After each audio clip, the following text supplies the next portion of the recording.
Hello everyone.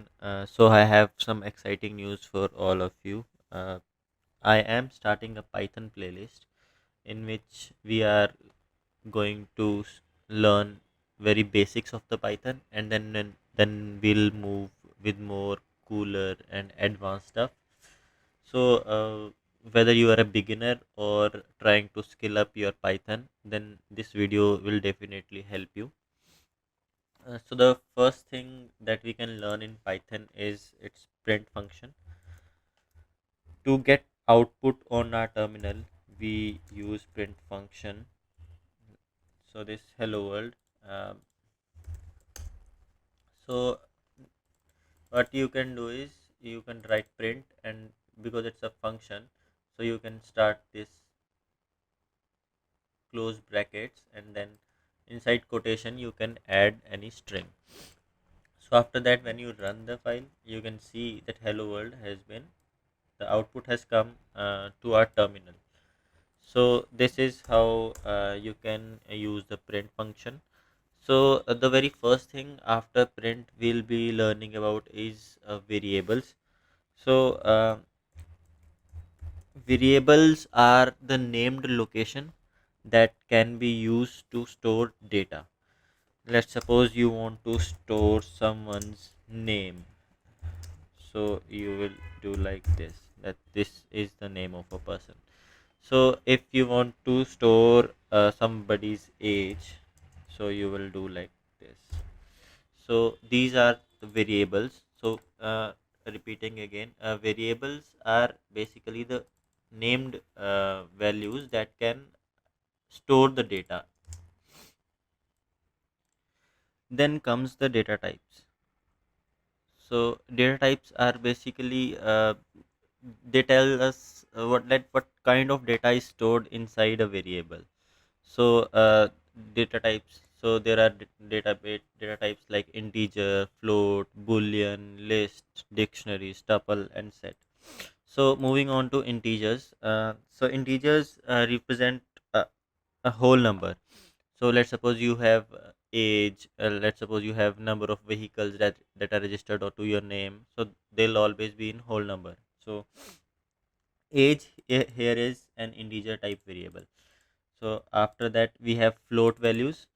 So float are basically decimal values. They represent decimals. So you can store your height, maybe length of something, diameters, and these kind of things that needs more accuracy with the units. So you can store like float type data in the variable.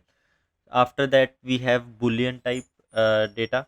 So let's suppose you only want to have yes or no as a data mapped to a variable. So you can use boolean there.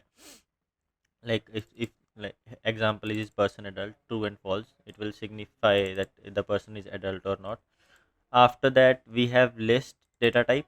So it represent a ordered collection of the data. So let's suppose you want to access like 4 to 5 values using a single variable. Then what you can do is you can use this uh, this list, dictionary, tuple, and set. So first one is list. So if you want to store your grades in ordered manner, then you can use the list. So these values can be accessed from this variable only.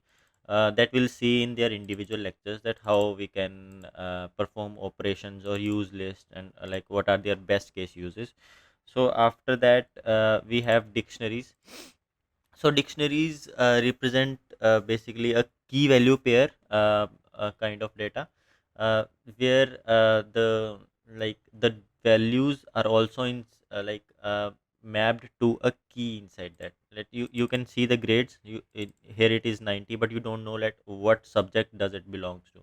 Like 85, which subject did you get this marks from? So dictionaries can be used in those scenarios when you need multiple data, but you also want to identify that what kind of data is stored. So you can use dictionary here. So here name, you can see it's John. Age you can see 25, and height you can see his height is 5.9. So dictionary you can use there. After that we have tuples. So tuples are basically kind of lists only. You can store the ordered data there, but the only thing that differentiates tuple from lists is that a tuple cannot be modified. So if you have some data inside tuple, you can never change it. The tuple restricts it to change the data inside it. So there are some scenarios where we don't need any modification in data, so you can use tuple there. uh, After that we have set. So set is so the only grades coordinates sorry this list, tuple and set are kind of similar, but the set is a unique collection of data. So one will never be repeated. But inside list and inside tuple, the data can be repeated again and again. But it's the set is a unique set of collection. So these kind of data types you will be using according to your requirements in different like programs. So these are very important to learn their syntax, like how they look, how and it's also like how you can use them. Few more basic things I want to tell you here is there are comments in any programming language that are basically kind of instructions to like a developer. So if you start with hashtag and then write that I am a comment, so this line will never be a part of actual executional code. So this will be just a human readable comment that you can add, so that whenever someone other than you reads the code, they will be able to understand what is going on inside the code. Apart from that, comments can be added with this three quotations, and then you can type I am a comment. So this is also a comment. And apart from that, you can also use triple double quotes and second comment. So these are the three basically uh, ways you can add comments to your code to better define it. And maybe after like weeks or months, whenever you come back to your code again, you can understand your code better. Another thing I want to tell you is anything inside a quotation, single quotation or a double quotation, will always be a string.